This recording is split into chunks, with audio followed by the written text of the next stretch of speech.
Palestinians blow up army squad in Gaza. Gaza City, Gaza Strip. Hamas militants triumphantly displayed remains of some of the 6 Israeli soldiers killed in a roadside bombing in Gaza City on Tuesday. Who here knows Ibrahim Barzak by the Associated Press? Where's he from?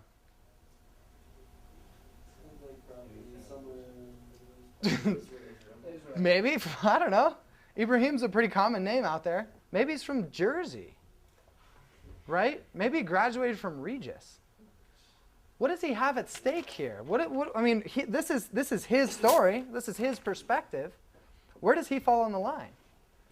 So let's just look at this critically, okay? Eight Palestinians were killed and 123 wounded in a battle that pitted hundreds of gunmen against Israeli troops firing from tanks, helicopters, and rooftops. Well, they didn't mention the 8 that died in the headline. Why not? Because it's conservative. Maybe. So who's this Ibrahim guy? Probably Israeli. Maybe. Who knows? Maybe he just doesn't know. Maybe he's never been there.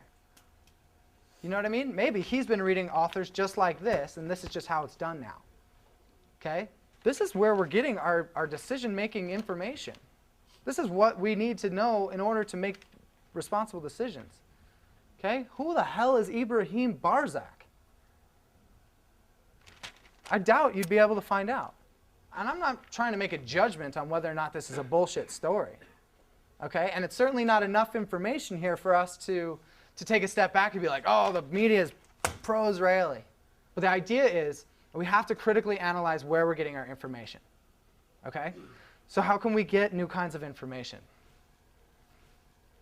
Israel? You could go to Israel and find out. You could use your own 2 eyes. And you could experience what those people are experiencing. That's exactly right. Or you could go to Gaza. Or you could go to the West Bank. Or you could go to Iraq. Or you could go to Indonesia. Or Kashmir. Or wherever it is that you want to know about, you could go there and find out for yourself. And you could use that smart Regis brain of yours to critically analyze what you're seeing. To spend a few weeks here and a few weeks there. To take a stand for the things that you believe in order to better connect with the people you're trying to learn from.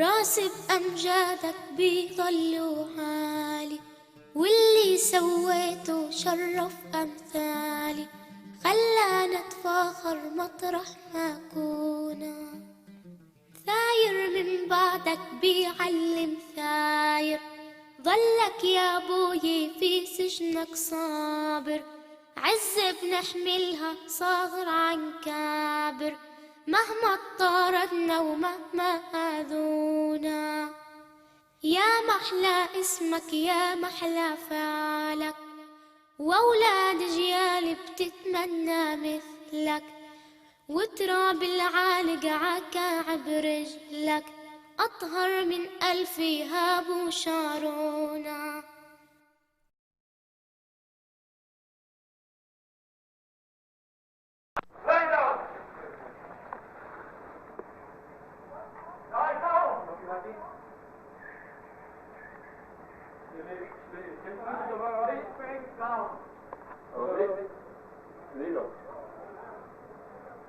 The soldiers just came into the hotel, fired a couple of rounds. We're all laying on the floor.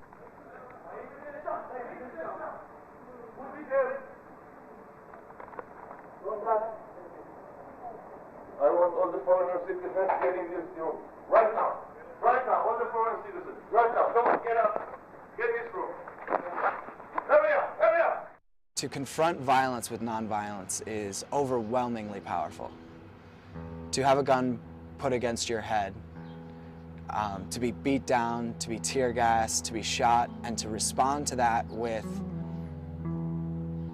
nonviolence, to respond to that with compassion and understanding, to continually struggle not to dehumanize, offers you a perspective and a power that is far greater than the power that could be granted by military.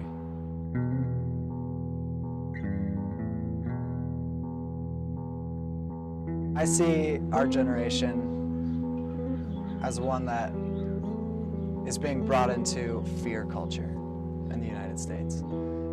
From day one, we were taught not to talk to strangers and to avoid situations and to run for cover, to report anything suspicious. And we do it all under this understanding of, well, it's for the best, it's for our safety, it's the only way to survive. And to me, it's all culminating in the idea that we're supposed to be afraid. Fear begets violence, begets hate. What I'm interested in is understanding the human motivations for the way people act. I want to understand why people are afraid, why people have so much anger in their hearts, so much hate. Where does that come from?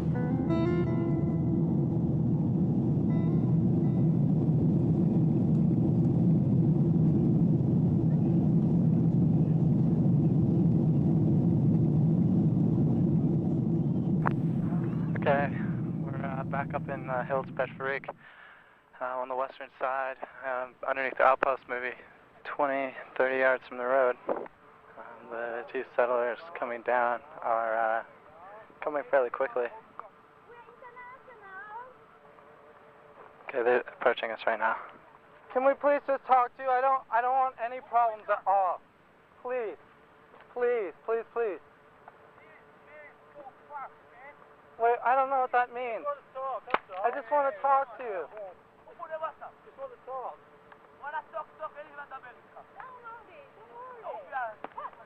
Hey, wait.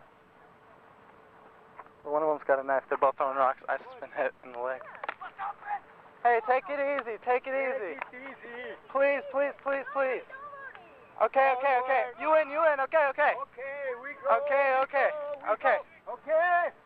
we go. Heads up. Fuck. Getting showered with stones. Keep your heads covered. Okay. Take it easy. I see Palestinian farmers. Fuck.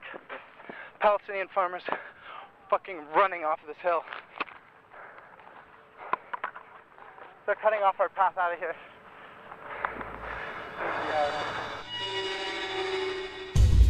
The Israelis, after 1967, began building these settlements.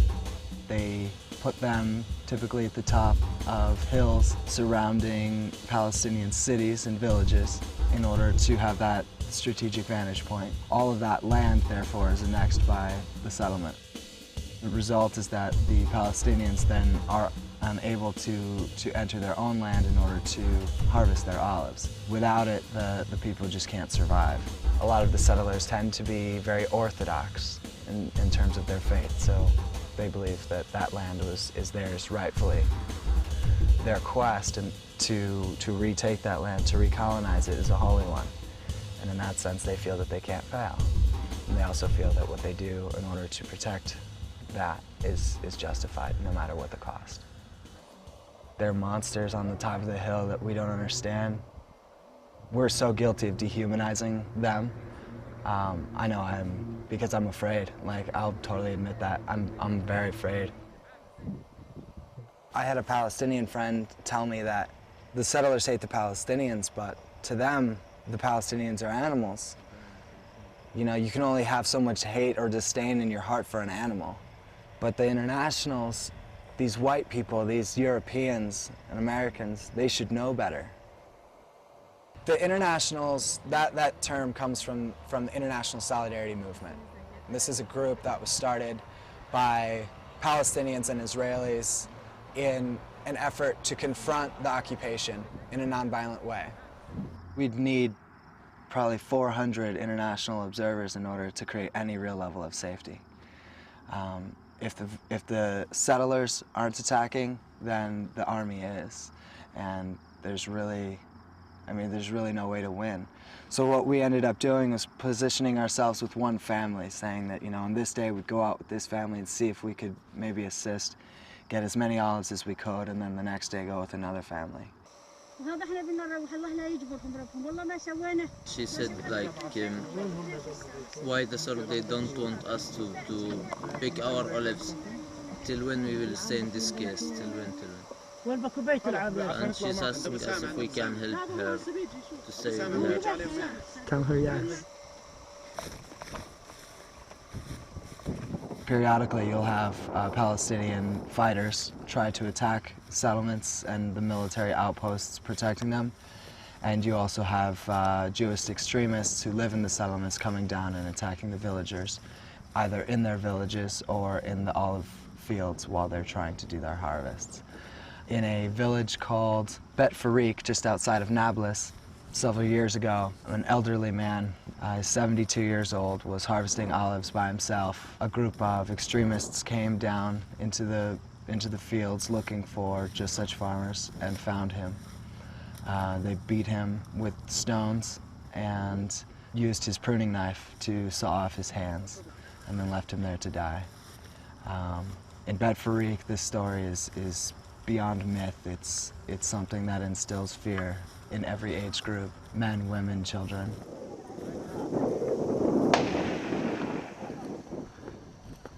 Do you soldiers know where this gunfire is coming from? Yes, we shot. They were warning shots. Why were you shooting warning shots?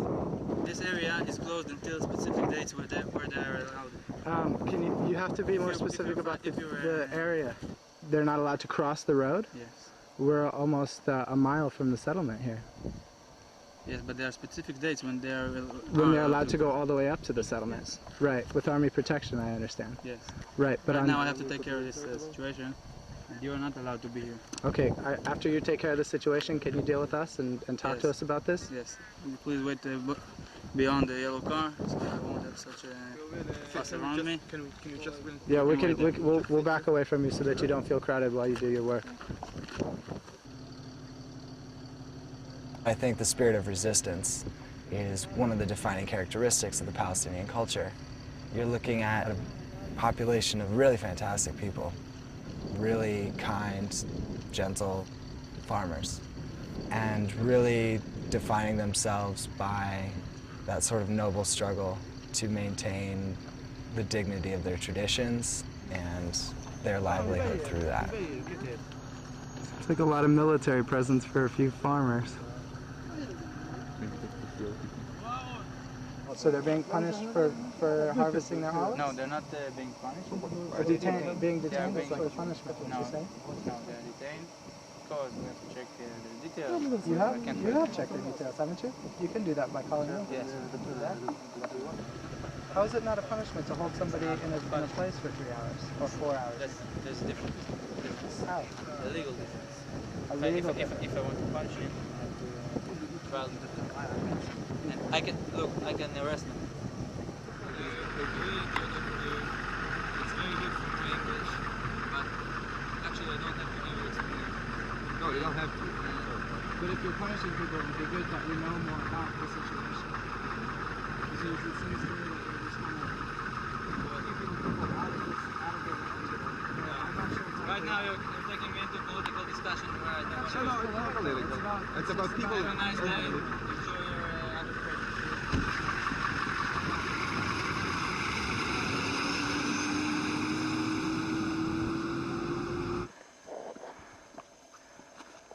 Well, we've decided to push our luck a little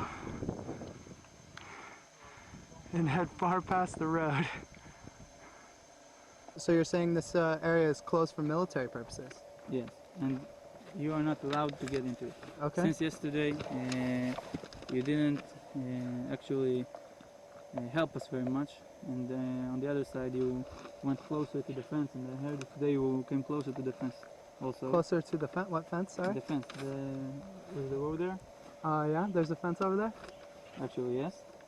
And I didn't know, it's hard to see through the trees, we were just picking olives. Let me finish what I have to say. Sure, questions. Then. Until now, I was very polite and very nice. I answered your questions, and from now on, I'm not going to be so nice. Okay. Next time I see you go into this area, yes. I will call the police. You will have problems staying in Israel, and you will be banned here. And this will cause you a lot of trouble that I really, really, really don't want to cause you. Yeah, okay. You know when making they were asking us, do you know when they can take the honor?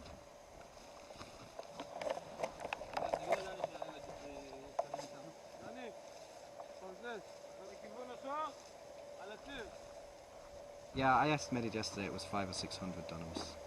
Thousands of trees. I think most of the village must have trees in that area. Mm. And the soldier actually said to us that he thought if they concentrated really hard, they could harvest it all in 3 days. Yeah, that soldier probably has very little experience with harvesting I asked him olives. if he'd harvest olives. He's never harvested olives.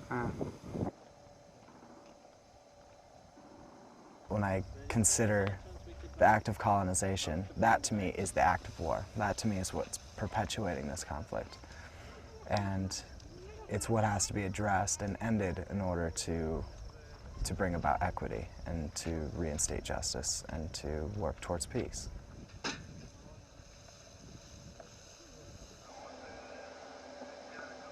Who's in charge of Israel anyways?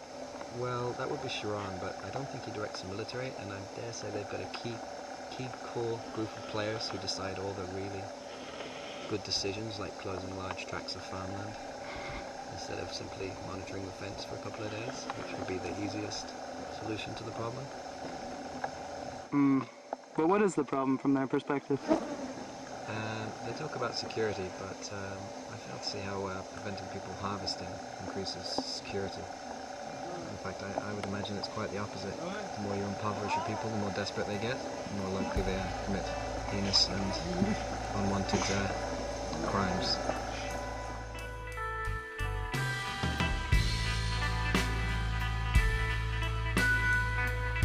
I'm not saying that an Israeli perspective isn't really important here. I think that it's crucial, but I also think that it's being provided.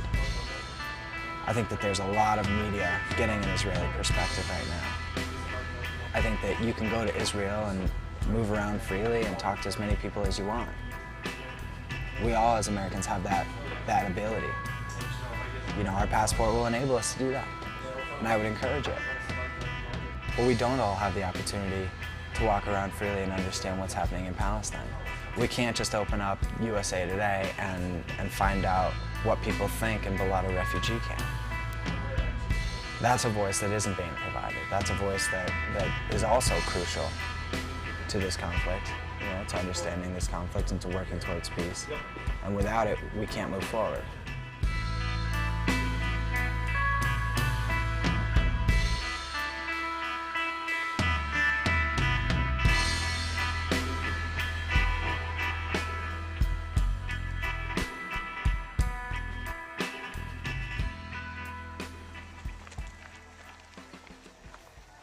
Right, we're in an area called Sabotage.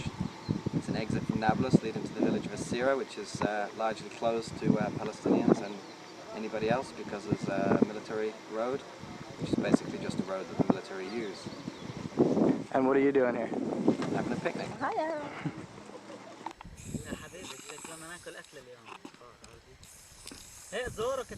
They've made it illegal for anyone to travel along that road, which means that if anyone from Nablus needs to get to the village or from the village into the city, they're forced to traverse a path which circumvents that entire valley and sends them on a journey which is probably 5 or 6 hours.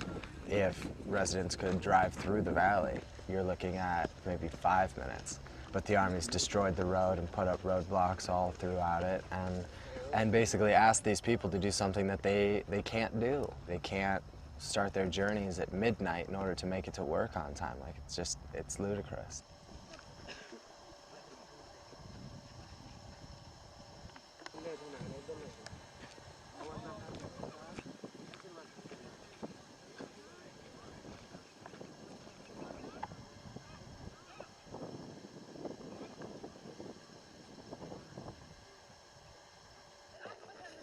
One of the groups that we work with, a Palestinian group, decided that it would be a good idea to try to reclaim the Sabotage Valley as a demilitarized zone. And what better way to do that than to go down and have a picnic with music and lots of food and basically just to show the soldiers that this was still somebody's home.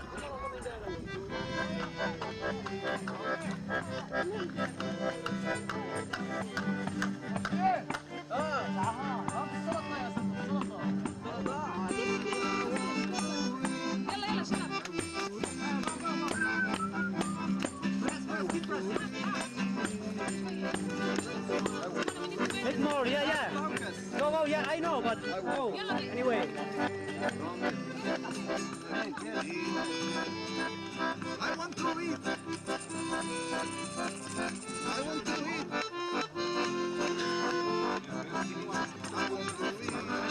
I think it's full, is it? 207? No. More. Maybe get malas.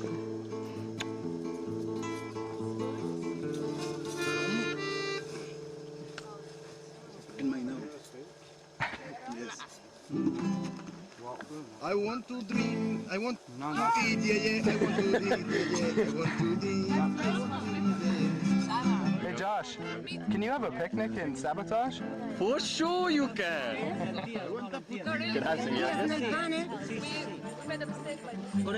Con piccolo, mezzo.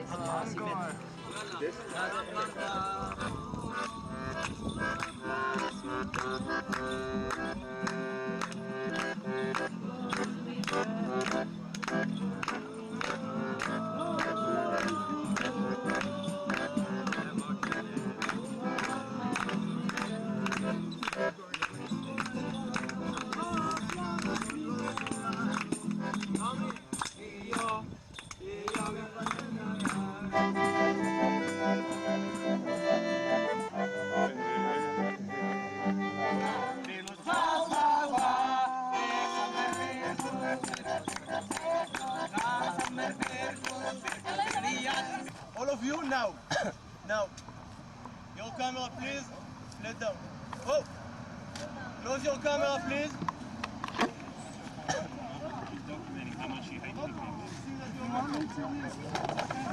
Now.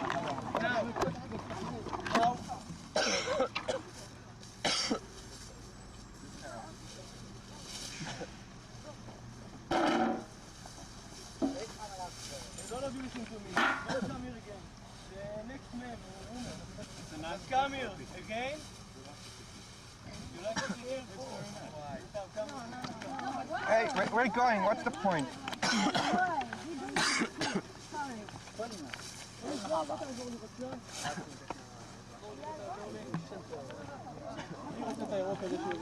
Come on, we're going. We decided. No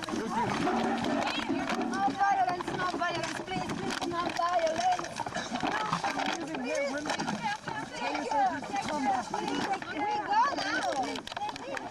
Now go for me. Yeah, we're trying to go. No.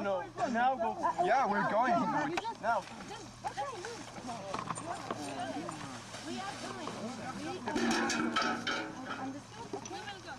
Yeah. No.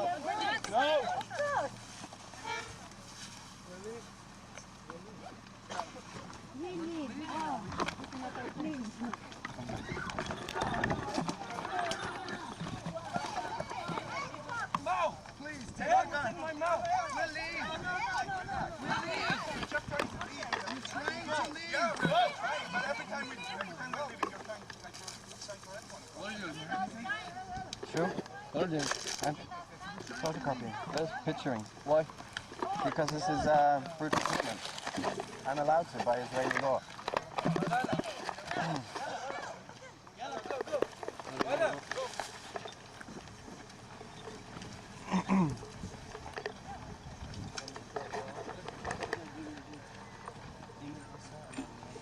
No tapes. That's brilliant.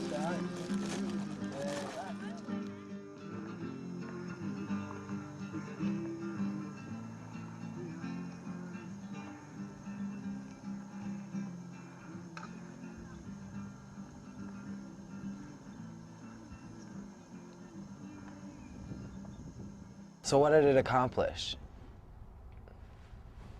The road's still closed. Palestinians are still tortured if they try to use it.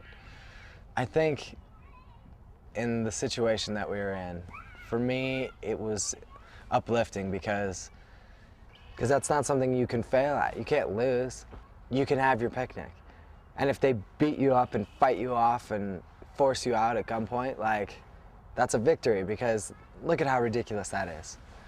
You bring in 20 soldiers for a group of kids having bread and hummus in the park, you know, listening to music. You know, you need to call in a squadron of soldiers to beat those kids down. Like, that's a victory for us, because it's so blatantly oppression. It's so blatantly revealing about what's happening there.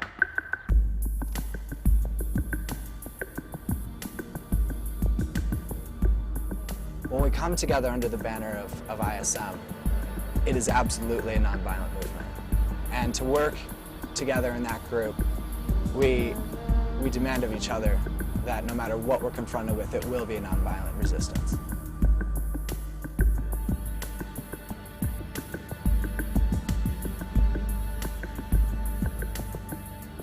Most people, if they ever found themselves in that situation, if they ever discovered that was happening all around them, that they would also take a stand. I don't think it's so far outside of people's capability.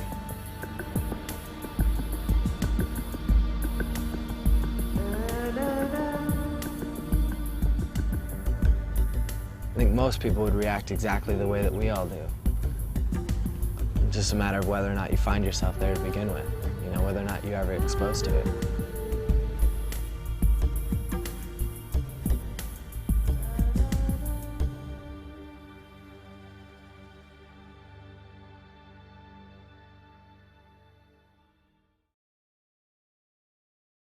When I was a junior in college, I did a study abroad program. And that's easy enough to understand. A lot of people do that, you know. The only program that they had there was a peace and conflict study, you know, talking about the troubles in Ireland, and that was fine with me. Like, I'd always wanted to learn about that too, so it just seemed to fit. But the classroom times and the politician talks and all that was only maybe half of it. It was a time of new things. It was a time of really discovering what you were capable of.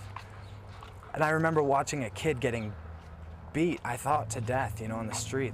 He was passed out, he was totally blacked out, and they were kicking him and punching him, and I tried to start pulling some people off of him. And then this kid came in with a beer bottle, and he was gonna smash it over the kid's head, and I caught the bottle, and I was like, he's had enough, like, leave him alone. And the kid just started tugging on the bottle, and I was like, oh shit, like, so I didn't let go of it, you know? And somebody from behind came around and punched me in the face, and I turned around stunned, and then the kid with the bottle came over and smashed it over my head. And I like dropped to the street, and these kids pulled me out to the side, propped me up, and they were like, if you ever see a fight in Ireland, just walk away. And I just had this huge smile on my face. It sounds manic, but it was in a lot of ways. It was manic, you know? And I remember finding my friends right after that and be like, you have no idea what just happened to me. It wasn't what had happened as much as the idea that I was okay. It was the idea that I never thought I could survive something like that. And that was a little thing, you know? And that was characteristic of the whole trip. They kept sending us things in the mail of like, okay, you're gonna get ready to go back to the States. You gotta prepare yourself for the culture shock. You gotta prepare yourself for re-submerging back into your old life. You gotta learn and empower yourself to be who you were before. And that's gonna be a challenge, and you know, so that you can hang out with your old friends again. And we were like, fuck that. Like, I don't want to lose this at all. I always refused to even read that stuff. You know, I just crumbled it up, throw it away, and was offended at the idea that anybody would want to take away where I was. You know, when we did get back, it was hard. It was just like they said it was gonna be. It was impossible. And we didn't read their stuff. We assumed that they didn't have any idea what they were gonna be talking about.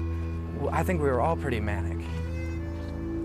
And my friend Tim, you know, it broke something inside of him. I mean, he got back and he went on this crusade to like save the world.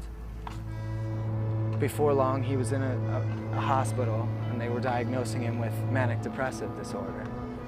He killed himself right before my last semester in college. And that's when I remember sitting in that management class thinking to myself, like, do we really have enough time in our lives to be sitting here listening to this drivel? Like, do we really have enough time to be learning how to take advantage of people and to be learning how to just scrape by and, you know, get as much as you can, buy a nice car, and do it the way that everyone's always done it? And so when I got out of college, that's when I decided that I had to keep on that path of discovery.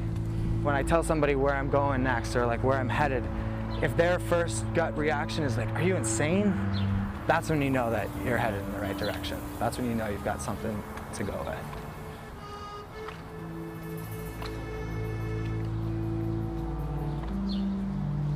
I flew into Tel Aviv, and I did run into some folks that were about to go hook up with the ISM. They're like, well, we're gonna go to Nablus tomorrow. If you're, just for a couple of days for the weekend, you're more than welcome to join us. Maybe you can stay, maybe they can help give you some training or whatever. When we got there, I met up with these kids, and I ended up staying in Nablus for 5 weeks with just what I had.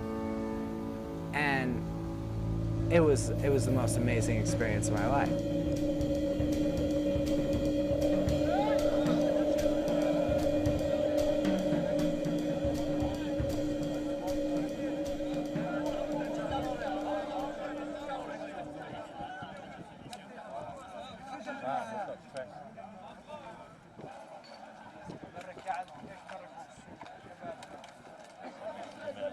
The capacity of Palestinians for patience and tolerance is phenomenal. It's absolutely staggering to me that you could be forced to wait all day long just so that you can go home. I mean, all day long, taking physical and verbal abuse. There's no balance on the power. It's in the hands of a group of 18 and 19-year-old kids, heavily armed and feeling powerful. There's no international agencies making sure that it's done humanely. There's no UN making sure that the abuses don't happen. It's absolutely unchecked. Are you the one shoving people over barbed wire? Hey, where's Stephanie? Tell me where. Tell me where.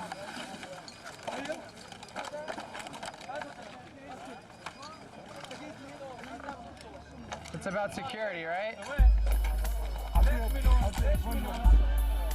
The Fort Geneva Convention says explicitly that ambulances and other vehicles and personnel of medical relief nature are to be allowed unfettered access at all times.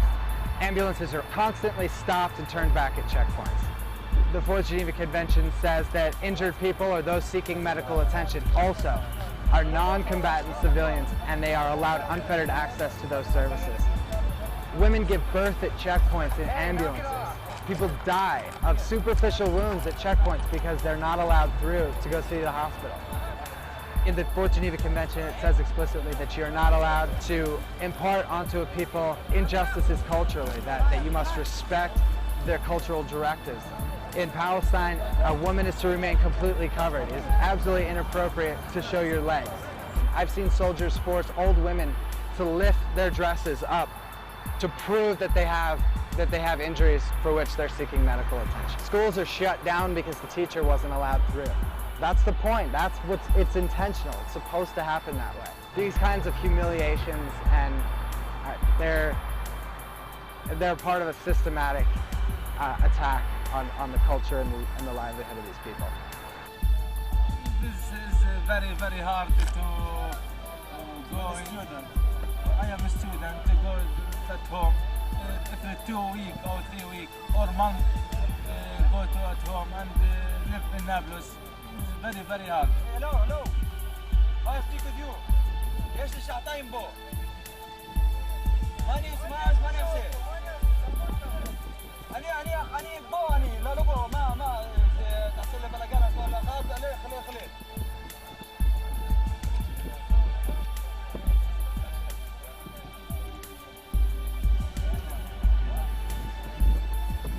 It doesn't make sense that you're stopping people after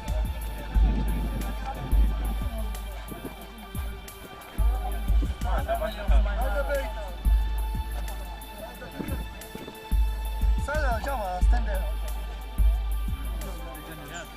10 meters, please. Not here. 10 meters, please. 10 meters. The line starts here. No, 10 meters from here. Thank you. The line starts here. No, 10 meters from me. I'm standing here. 10 meters from me. Okay. To say thank you to him validates the fact that he did his job well, and good for you. Thanks for letting me pass through your bullshit checkpoint. That has nothing to do with security. And we're not talking about the checkpoint to get into Israel. We're talking about a checkpoint between Nablus and a village.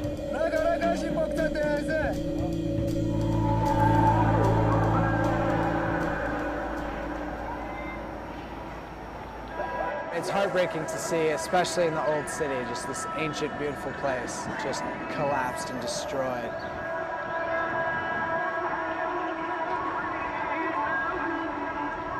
Curfew means that the entire city is shut down.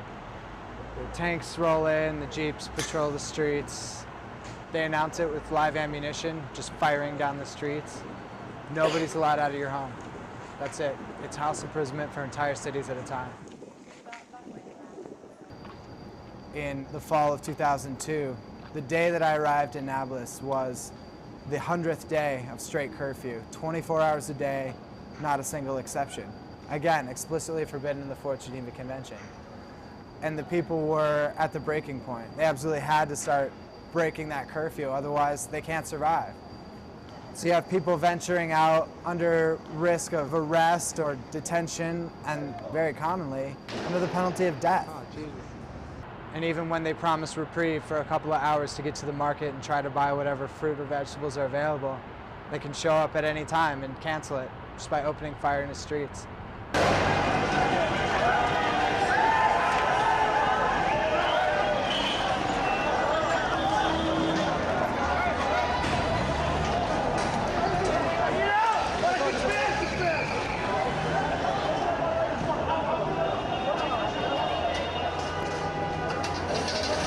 We're supposed to be on curfew lift right now.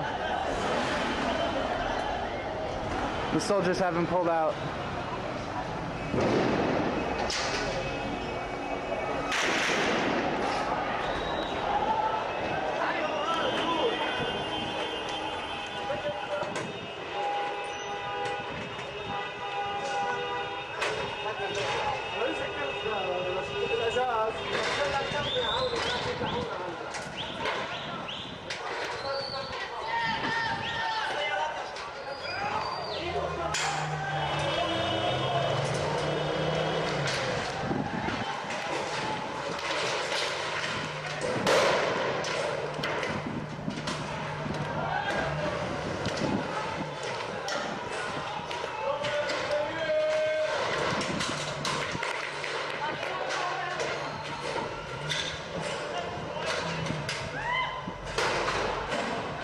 Do we have enough cover over our heads?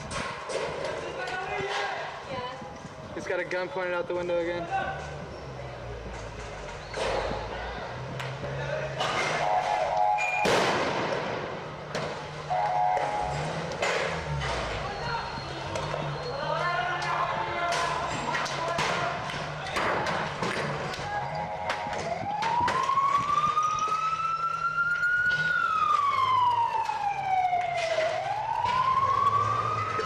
Out of here, it's curfew lift, you dumbass.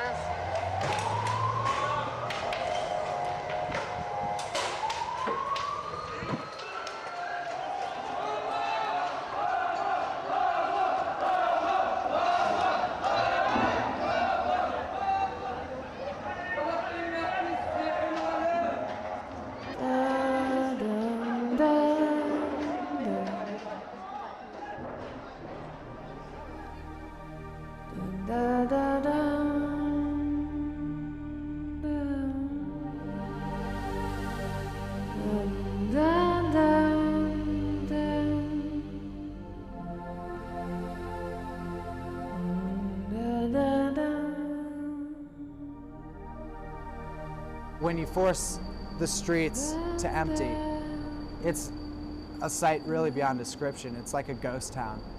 And there's no cars, there's no markets, there's nobody shouting, and it's eerie, and it's eerily quiet. And as we walk, we'll stumble upon sentries, guarding the doors of homes that have been occupied. We'll stumble upon snipers in the windows of buildings, looking out for wanted men, or just firing randomly down the street. As internationals, that's another thing that we try to do under curfew, is to get to the shops, to buy basic things like eggs and bread and vegetables if they're available, whatever people need.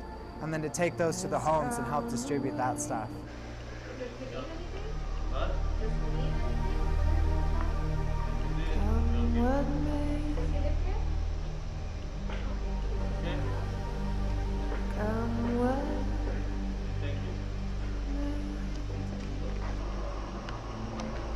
Hello? Can I ask a question, please?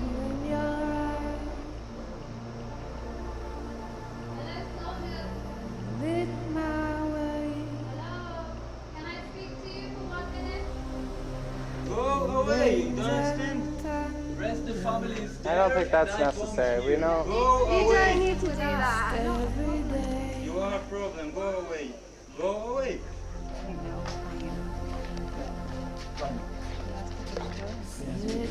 Please, please, thank you. It's okay.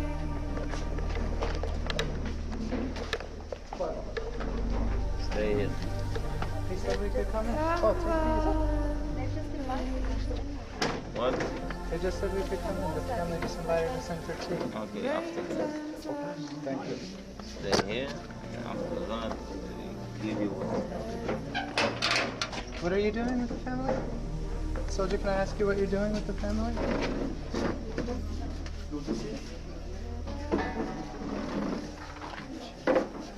Stay there.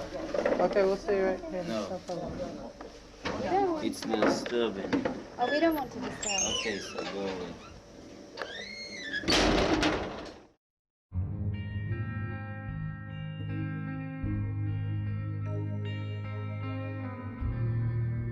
A lot of people don't actually know what the occupation is, what it means. They don't actually understand that there's been an occupation since 1967. There needs to be a bit more background information, and B, I think it needs to be more people-centered, and I mean people-centered in both aspects, on both sides. We get caught up in this Israelis versus Palestinians, Muslims versus Jews, and it's not really about that at the end of the day. It's people, and they're trying to live their life as best they can, and there are incredible forces that are pushing them to act in certain ways on both sides. And I think we need to understand, and I think more needs to be said. Again? Salut. Je m'appelle Polly Bloom. J'ai 21 ans. J'habite l'Angleterre.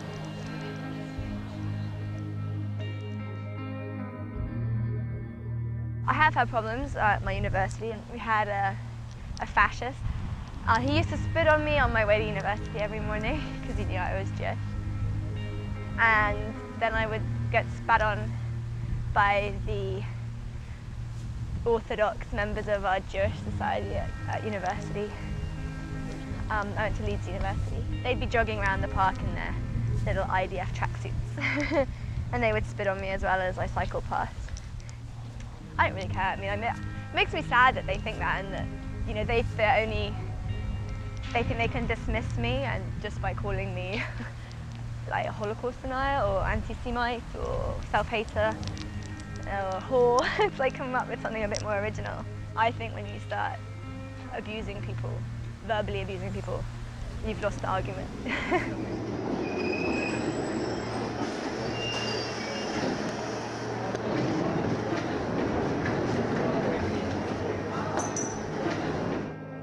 We have to be afraid, because otherwise the government can't justify its actions, and therefore we need someone to blame. So we'll blame the people, the minority, because they can't represent themselves.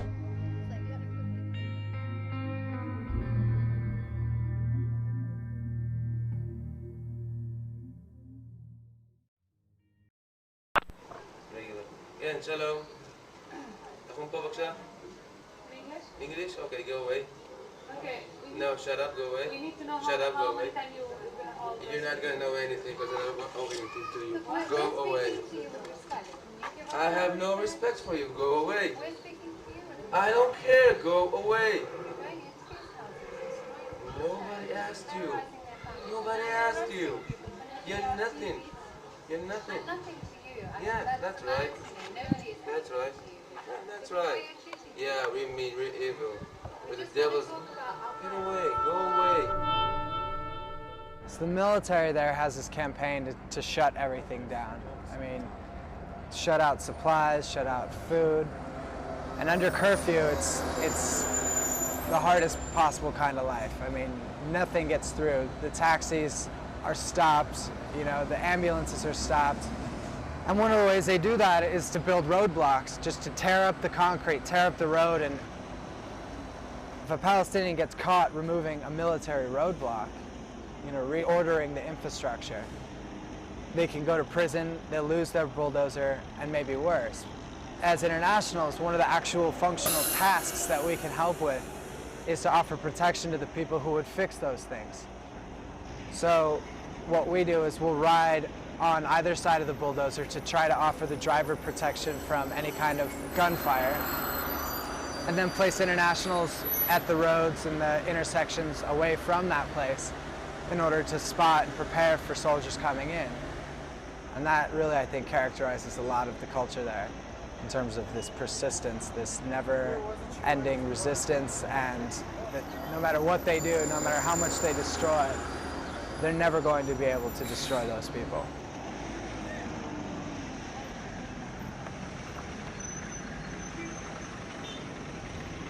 On one day in the old city, the activists were alerted to the presence of soldiers who had cordoned off an entire area, and they were setting explosives in a home.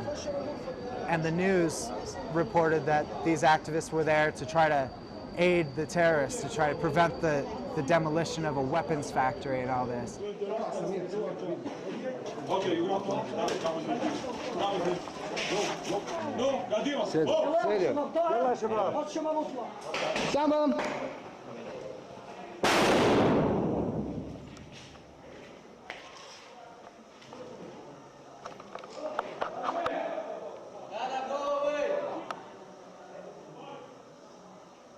we were actually there for was to try to document their use of a human shield.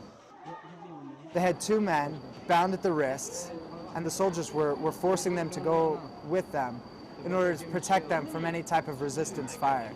I mean, it was beside the point that all the fighters had fled the city because it was such a massive invasion and there were so few of them left that they couldn't afford the risk, and they were all gone. We felt the need to try to intervene in that case and to document that and get that out.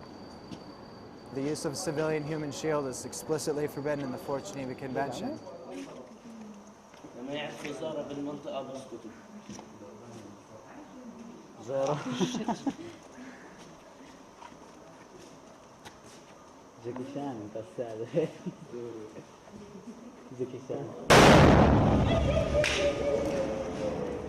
The tourist journalists, they heard an explosion, somebody gave them a call, they show up after the fact.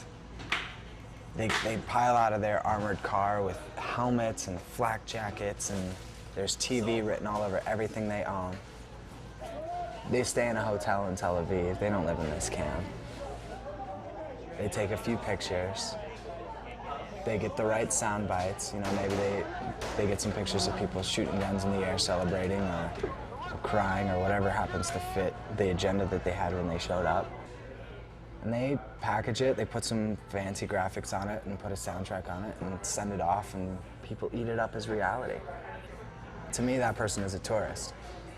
As long as I'm honest to you about who I am and transparent about my process and give you all the tools you need to evaluate the bias that I bring to it, that to me is so much more powerful than being an anonymous voice who stopped in for a few hours, took some pictures, and sold the story to people who already have formed an opinion about it.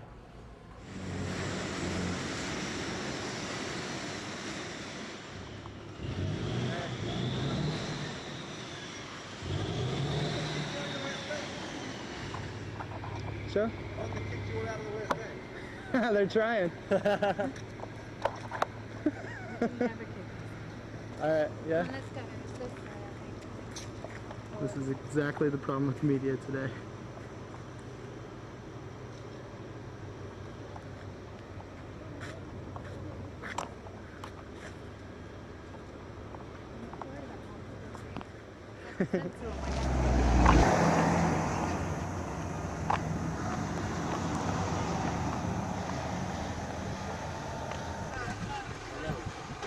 we're here at Hawara checkpoint outside of Nablus, and we've prepared this letter, which is a composite of statements from refuseniks, which a lot of which was given in testimony in their court-martial. Together with that, we put some testimony of the experience we've had as internationals dealing with soldiers at the checkpoints, and cap it off some statistics, and most poignant of all, statements from some of the kids that Manal works with about their experience with soldiers. And we're going to deliver them today to the soldiers and move from checkpoint to checkpoint and see if we can get our message across. We'll take one each. Yeah, like two each. How much do we want to do? Half of it or? The whole thing, I hope, I still, think about positive results. The refusenik is an Israeli who has, despite the obligatory service, despite the conscription, decided that they're going to face the penalties and take a stand for what they believe in by refusing to be a part of the military.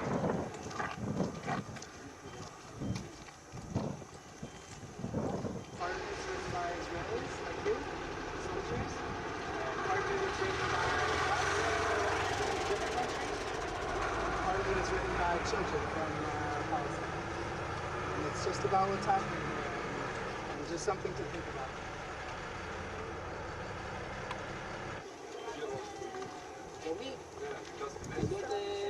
To read. I speak English, not read English. Huh? You have a copy in here? Huh?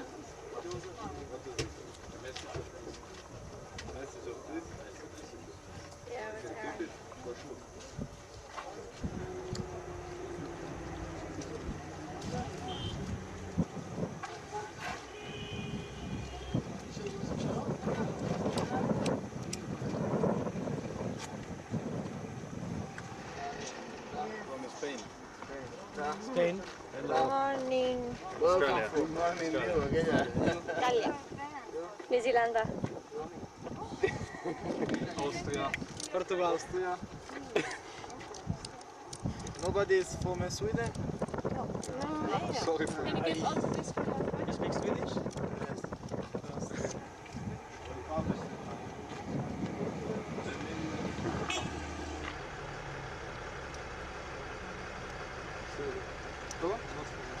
No, it's okay. You can keep it. Give it to somebody else. Maybe it's for somebody else. So we've got fun. Okay. Thank you.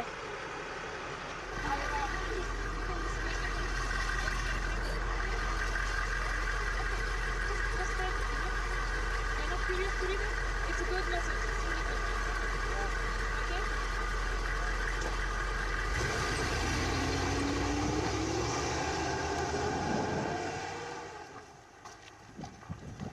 At no point do I respect the checkpoint. At no point do I validate the idea of imprisoning people in their own villages.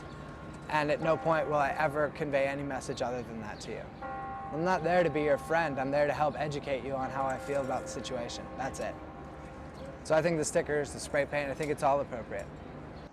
Do you have a right to disassemble or dismantle the tools of oppression and of violence? To take those things apart, to make those things unable to take life? Yeah, I think you absolutely have that right. In fact, I think you have a duty.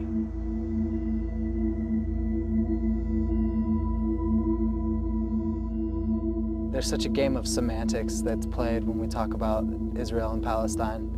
You know, we use words like Israeli neighborhoods instead of colonies, and we use words like collateral damage instead of murder. If you ever really experience Palestine and occupation, if you ever confront and come face to face with death in that sense, then the semantics game disappears and it's revealed for what it really is. And that's a primal hate and the most brutal action that you can imagine. This idea that we're working under the assumption that soldiers will treat us as human beings, that they will value human life, it certainly doesn't always hold true.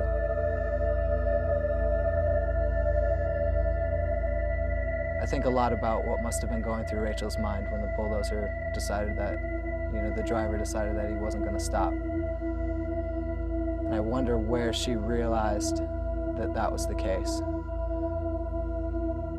And it enrages me when people all have an opinion about how stupid it was for her to be there in the first place. It's a combat zone. What did she expect? Rafa's not a combat zone. Rafa's a neighborhood where people live. The home that Rachel died defending belongs to a pharmacist. There were no terrorists living in the house. There were no tunnels underneath it.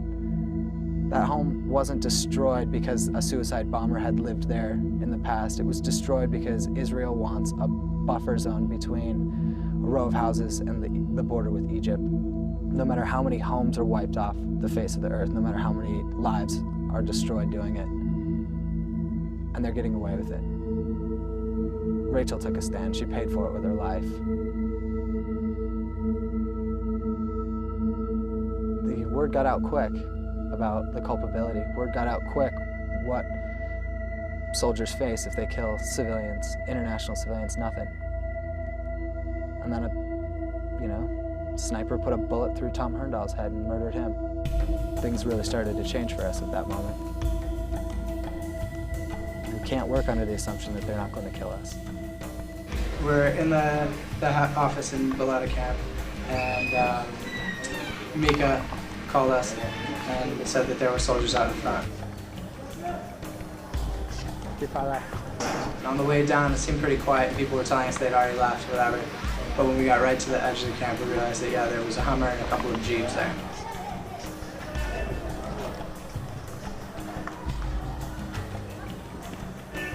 They've been coming in, they've been taunting people, saying things like, in Arabic like, Sharon thinks a lot of camp is weak and no one can stand up to him. Curfew, come to me Arab, where are you Arabs, things like this. There wasn't a whole lot of shooting, just a little bit. Mostly rubber bullets that we could hear.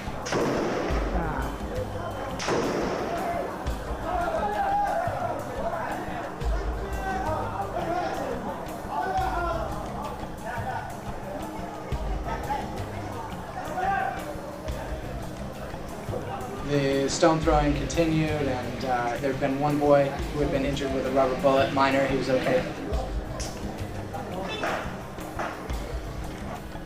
And then they switched to live ammunition. The streets are really narrow and the house fronts are sheer, so to start firing live ammunition after the kids have all fled away is just unjustifiable, because the only chance of injury from that is absolutely random.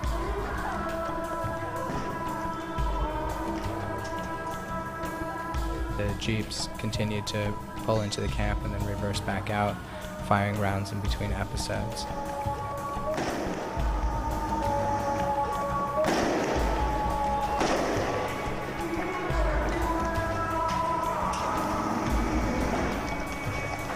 They knew we were there. They'd made several passes, they knew it was us. And sure enough, they just opened fire. The sound of getting shot is the sound for me of every one of my relatives and loved ones and friends all saying in unison, "I told you so." God, it was almost like, a type of panic, oh my God.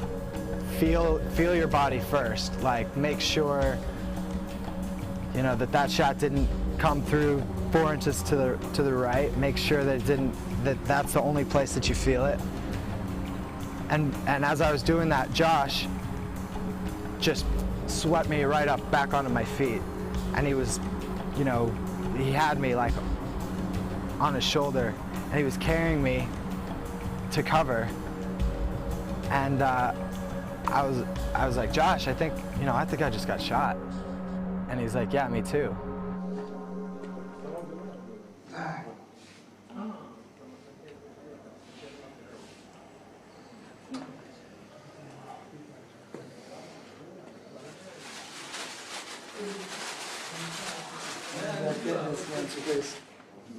The anesthetic that they gave him is just topical. It's just right on the surface. I mean, deep down inside, he's feeling every cut, every pinch, every pull. And the doctor's like literally snipping bits of muscle to get at this thing. Our little leg wounds are nothing compared to the things that they have actually had to deal with in this place. This hospital is considered as the central surgical hospital in the northern part of the West Bank. We have this hospital specialties which are not available in another hospitals in the northern part, as well as in another part of the West Bank. They asked us actually if we wanted to press charges. Josh said he was going to mail his bullet to Sharon with some words.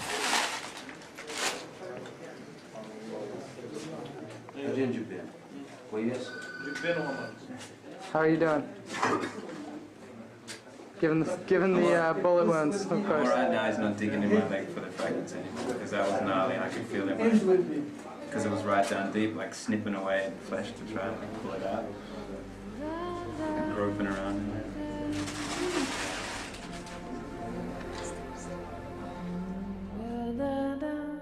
I remember telling Josh, I was like, you know, this just feels like another thing that we've done today. It just feels like another part of what we've been up to. He's like, I know what you mean.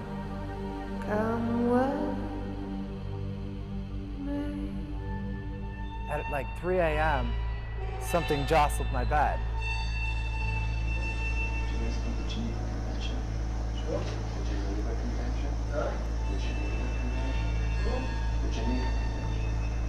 International law.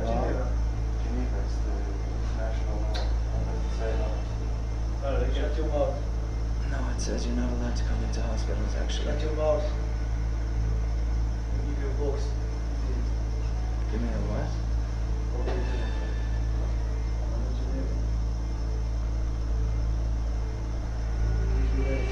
Do you think this makes you safer? Keep going. Okay? And you too.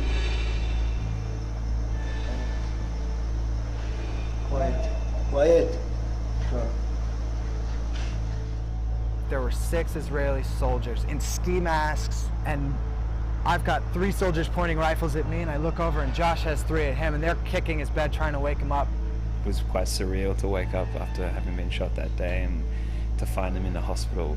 Experience of having a gun pointed at you is like completely different when you can still feel the bullet wound from like a few hours earlier.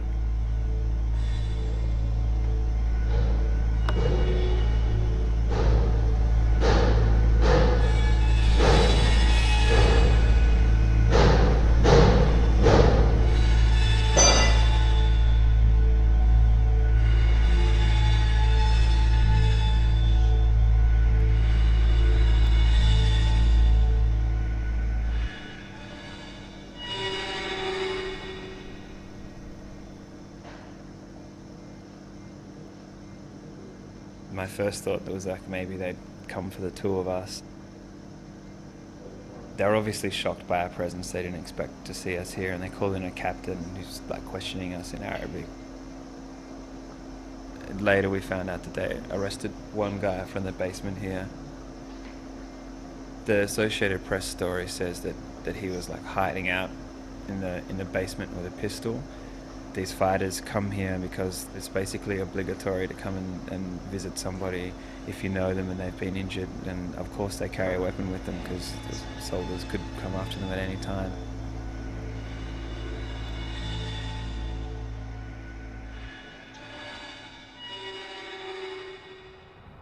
Josh just had such great perspective on it. I mean, here we are, a couple of, you know, white foreign kids in this hospital.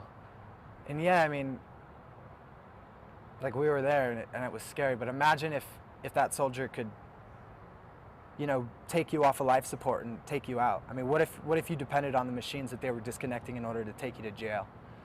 You know, or what if you were just any Palestinian in that hospital forced to the ground knowing that those soldiers could really kill you with impunity?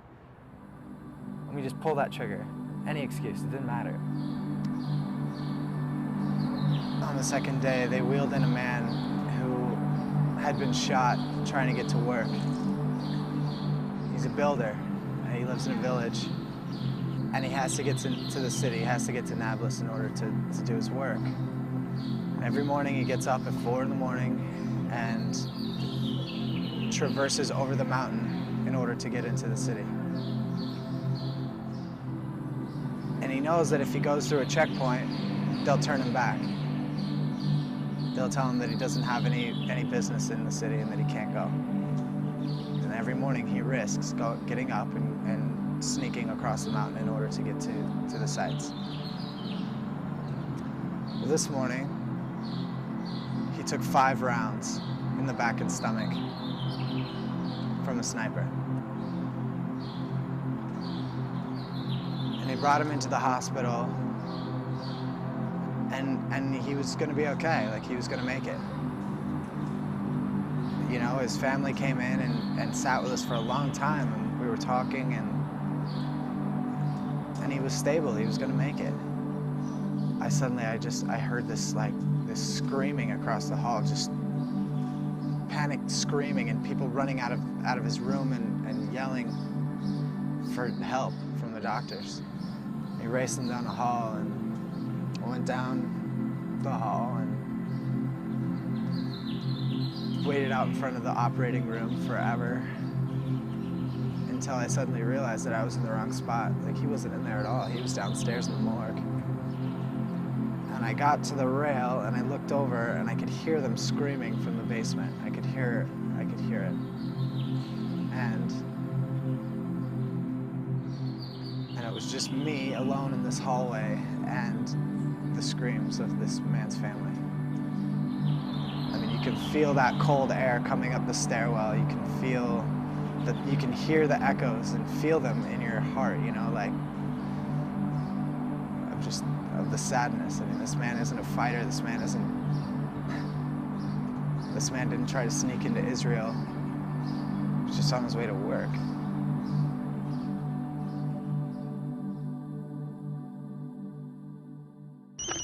Oh, my phone!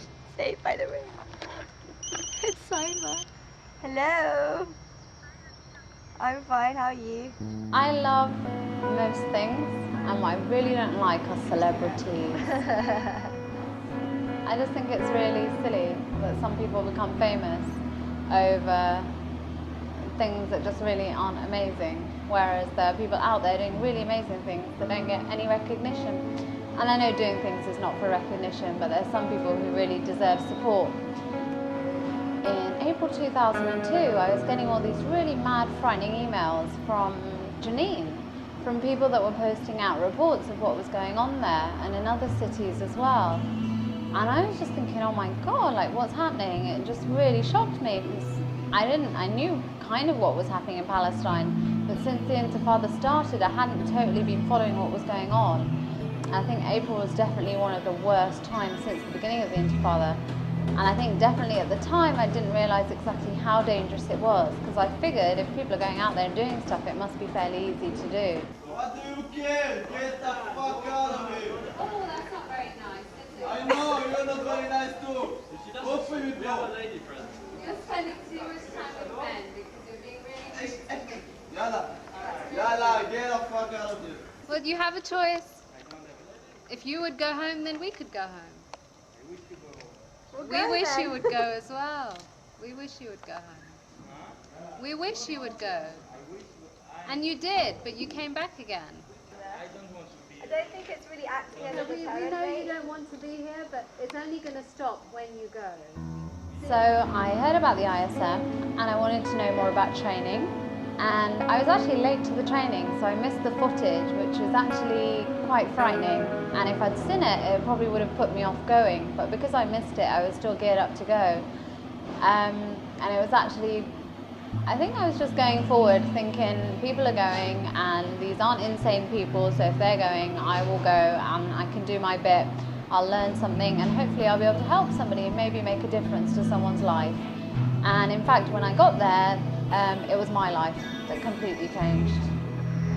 Yeah, I have some American cramping my style. Do you want to speak to him? It's for you. Hello? Who's this?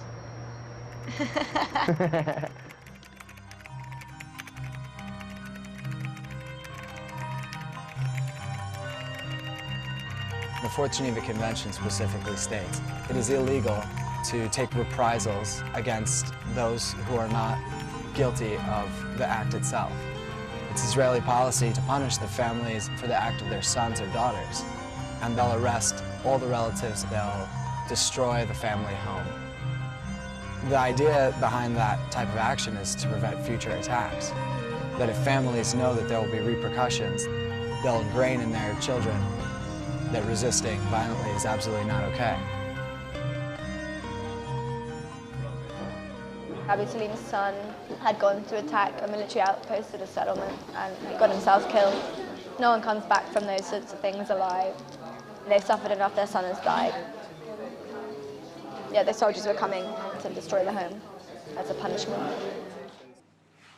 We were staying at Abu Salim's with Mark and Saima and a guy called Andrew from Scotland. I think it's 5 to 12, I may be wrong. He was with Andreas from Sweden. He'd been staying with the family for a month and a half by this point and really got to know the family, was really close to them. I remember Andreas saying he didn't want to get arrested, but for this family, he would get arrested. And so him and Andrew decided to chain themselves to the house by the neck to these metal poles upstairs. And we had our friends at the other house staying awake on the roof, waiting for any sign that the soldiers were on their way.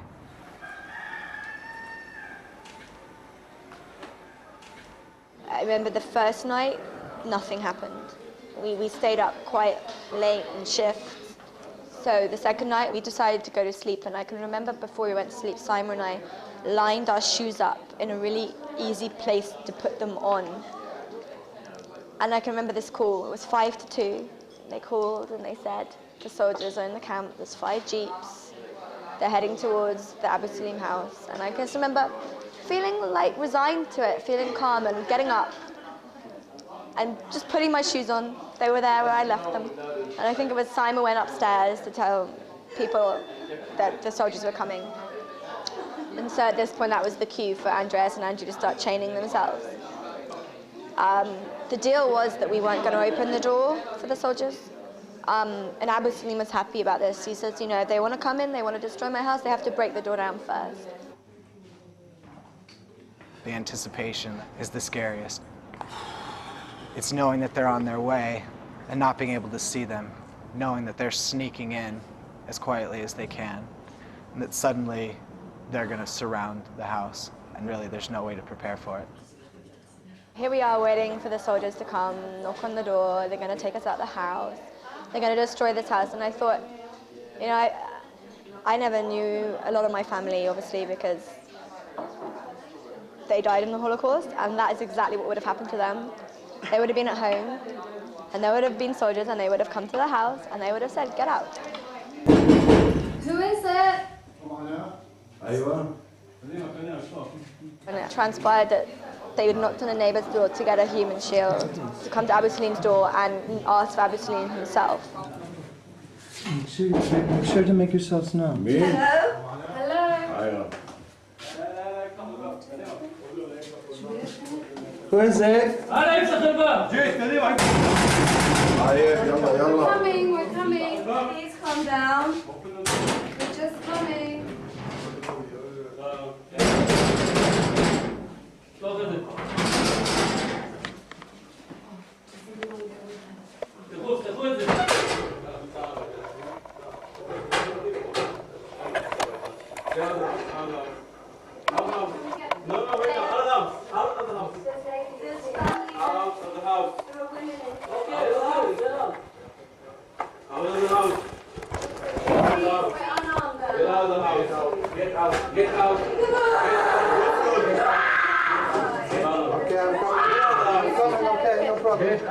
Get out. No problem. There are 2 more upstairs. It's not on. It's not on. There's 2 people. There's 2 people upstairs. Okay. There's 2 more. And then they got angrier because they discovered the 2 guys upstairs chained to the roof. Tell your friends to get down. Guys, they're not budging, and all the soldiers are upstairs with them. And they said that they won't kill them. Littleton basically called a decision now. You've got 10 minutes, otherwise we'll kill you. Okay. To make a decision. Come down the other way or the bottom? But this is, what you're doing is wrong. I mean, it's against international law. Surely you know that. What? It's against the Geneva Conventions to come what? to people's homes and harass them like this. What? It's against international law. It's something Israel agreed to abide by. And they were like, tell your friends to come down, and we're saying, we can't tell them that's their decision, they have to make that decision themselves. And then they thought the families had the key, and the family didn't have the key at all. The key was actually in the soles of their shoes. We were trying to get back in, we were trying to say, can we help the family with things? You know, we'll go up and see our friends. And they weren't having any of it. I remember the soldiers kicked Saima. Then we were told to move to the neighbor's house.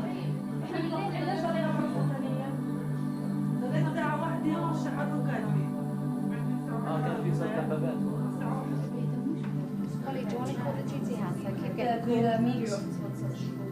Oh, is that... And I can remember the father of the family taking all the ornaments, the china ornaments, sort of off the shelves, because obviously he knew there was going to be an explosion and they'd get damaged, and opening all the windows so the glass didn't shatter. And I can remember sitting next to the youngest of Abu Salim's daughters, and she was so calm and happy and joking with me, and I'm thinking, oh my goodness.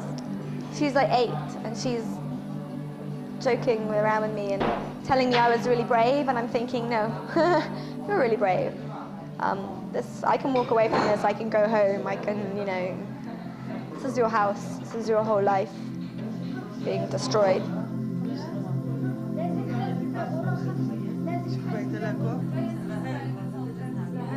That seemed to go on for a really long time, sitting in the neighbour's house.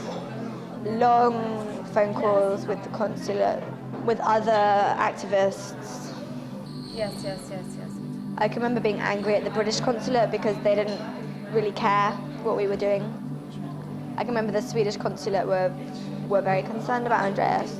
I'm sure Andrea's aware of travel advice. Can I just take your name? Shit, Sherlock. I can remember phoning Andreas' phone and speaking to him for like 1 second, and then it cut off. And I can remember ringing it again, and a soldier answered this time, and he was telling me he wanted to be my friend, and that he was a nice guy, and he wanted to know my name. And I remember he asked me if Andreas was my boyfriend, and I said no, he's not. And then the phone hung up, and Andreas never saw his phone again. That scared us. You know, it was really close, and it wasn't a gunshot into the air, it definitely hit off something.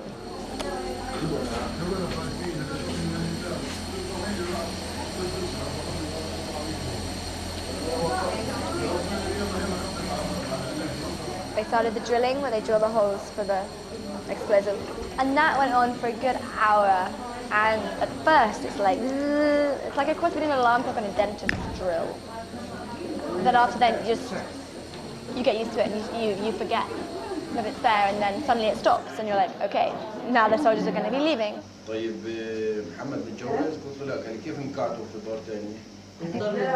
Very calm, incredibly calm, yeah.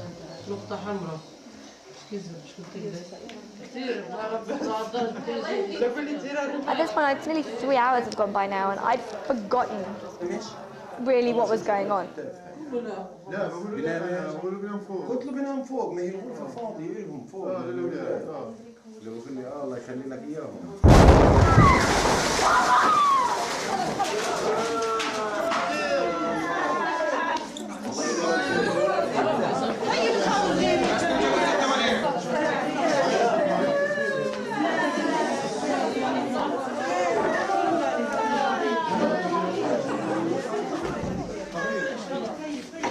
The soldiers are still there, they're going back into the house to photograph it, I think.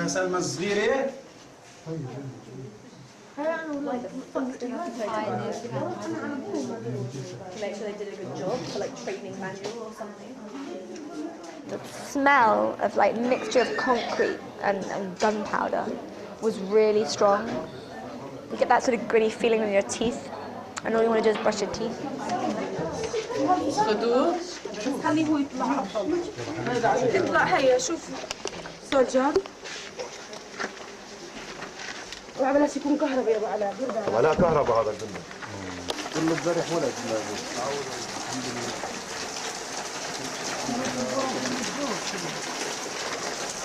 طلعوكم وقتها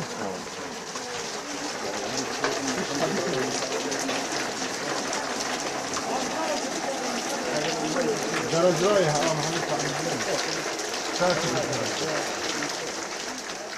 And still we didn't know what had happened to Andreas and Andrew.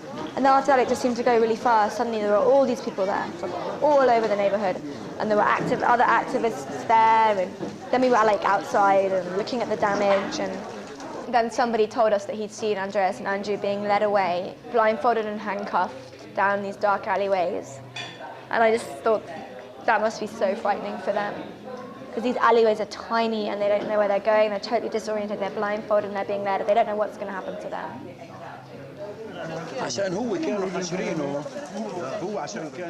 And when it was all over,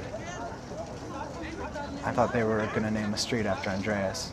The whole camp knew about what had happened, and everyone agreed that he was a Palestinian hero.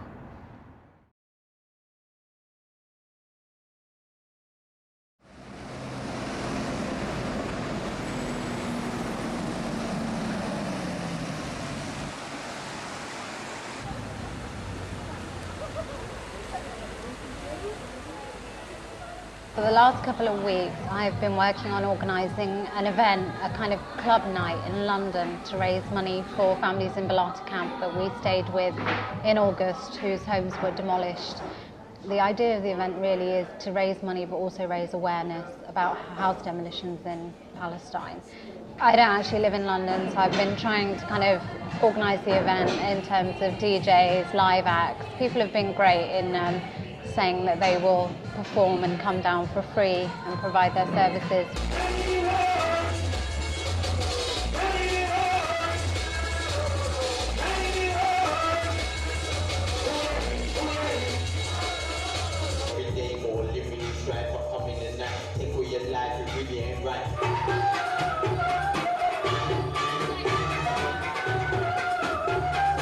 Houses have been destroyed, people are getting killed left, right, and center. I want to raise as much money as we can. We have so much, they have so little. We just want to give back to their community.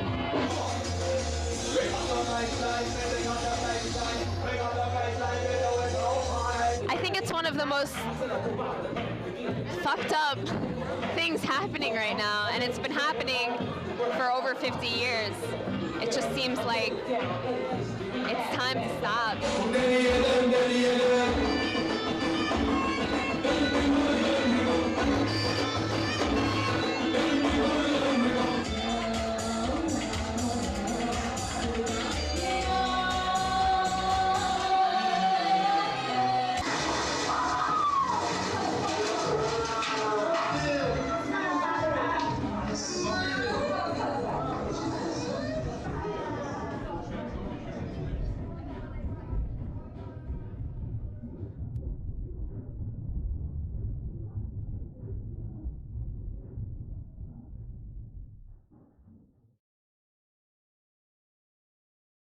Do you guys know what it's all about? We eventually found out. No, we didn't know until we came in, and then we found out. And it was a good cause. Oh, I'm so impressed with the number of people that showed up.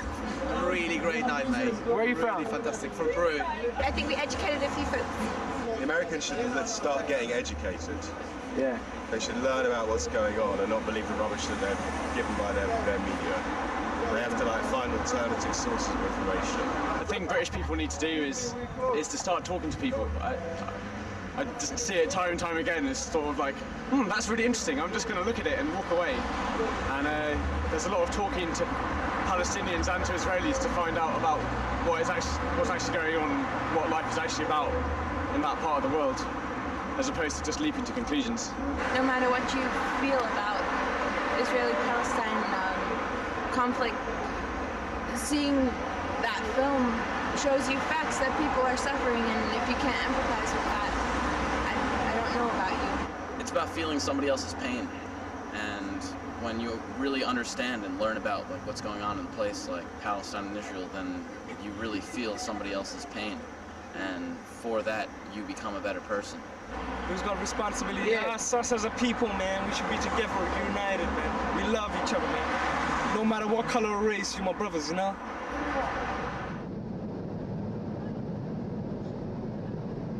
I couldn't do this work if I wasn't an undying optimist. But I believe that we're capable of so much more. I've been confronted with incredibly inspirational people who believe that things can be different, who believe that we don't have to act violently in order to achieve anything, who believe that we do have a vested interest in the well-being of others.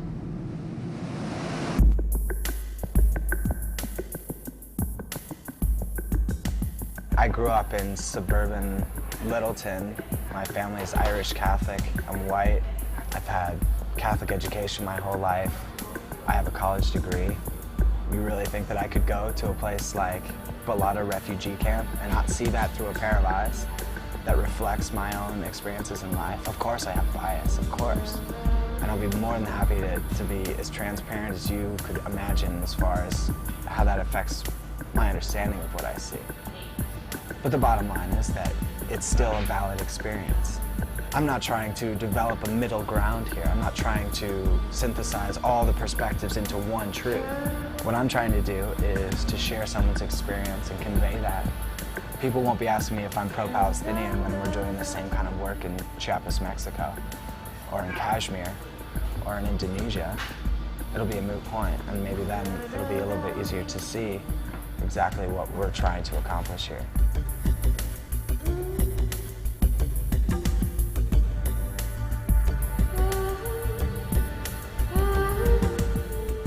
It's time to learn about what we're afraid of.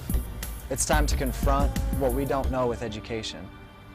Despite all the evidence to the contrary, I think that we can move forward. I think that we can do better.